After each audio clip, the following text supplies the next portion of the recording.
thanks, Keith. When I turned 18, I couldn't join the army quickly enough because my two brothers, one of them a twin, were already up in the Stars against Japan in Rebel, New Britain.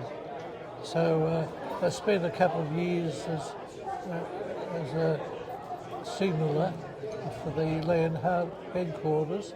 Then I went north, and after various places in New Guinea, I finished up a coast watcher in Rebel, which coincidentally is the same place where my twin brother went down on a Beaufort bomber, and my elder brother Robert was in one of the prisoners in the Montevideo Maru, the prison ship. With 1,000 other Australians. 1,053 soldiers, no, including 200 civilians. What would you want Australians and school children who are here today to think about the lessons from World War II? Well, I guess it was all part of history that I had. I resumed back to normality. And you were an accountant, weren't you? Yes, I was a chartered accountant. I became a chartered accountant, chartered secretary, and licensed company's auditor.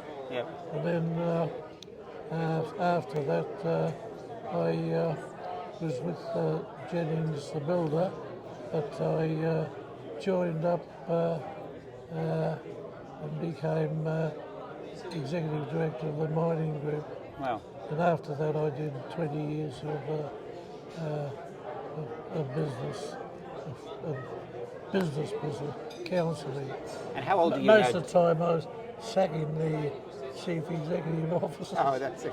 So I think we need more of that in Australia, sacking chief executive officers. But and how old are you, Jim? Because you're 101, is that right? And your wife Beryl, who served in the Women's Auxiliary Air Force, is 100. She's 100, yeah. Yeah.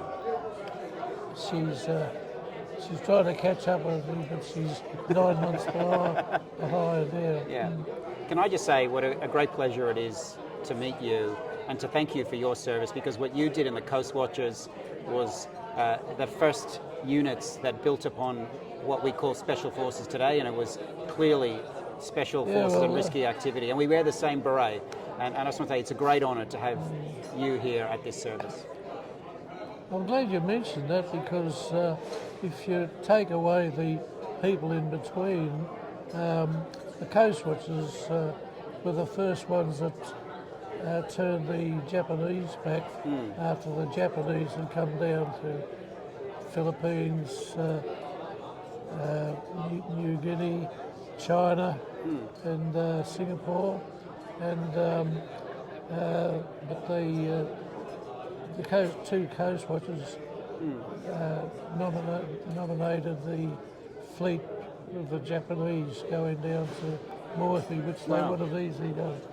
So the Coral Sea battle came about and turned the Japanese behind, so that released General MacArthur to do his island hopping and win Japan. So if you cut out the in-betweens, the Coast Watchers literally saved the war. I think that's a fair statement. It definitely turned the tide, yes. There's only 400 of them. Yeah, you were one of them. And of that, about 10% were captured and killed by the Japs. Yeah. But I was lucky, of the three of us, I'm the only one that came home. Our family of 7 became a family of 3. How did your family deal with that grief after World War II? Poor old mum copped a lot because she was the common denominator, and she lived till 85 or so. Yeah. But we'd lost 2. I lost my 2 brothers, a sister, and the father. So that was just all part of our life. And did your mum ever come to Anzac Day services? She did in the old days when she was able to. She's a bit bit disabled at the moment. Yeah. Can I say what a great pleasure it is to meet you, and thank you so much. Thank you. Thank you, Jim. So welcome. Thank you. Dan, before Keith goes, did you know Keith was formerly a commando? Sorry? Keith was also a commando. Yeah, he mentioned that before, yeah. Yeah. The same. We get to wear the same beret, and we're very proud that the commando lineage goes back to you. Yeah. And really proud of that. I think Dick Pelling's going to send the article in the Australian. I read that. To read it. Yeah. Oh, did you? I did. Did you get it from Keith, did you? Oh no, so I read the Australian newspaper right, yeah. every day, but I was delighted to see you feature in the Weekend Australia. Yeah, well, nice to meet Lovely Keith. to meet you yeah. too. Take care.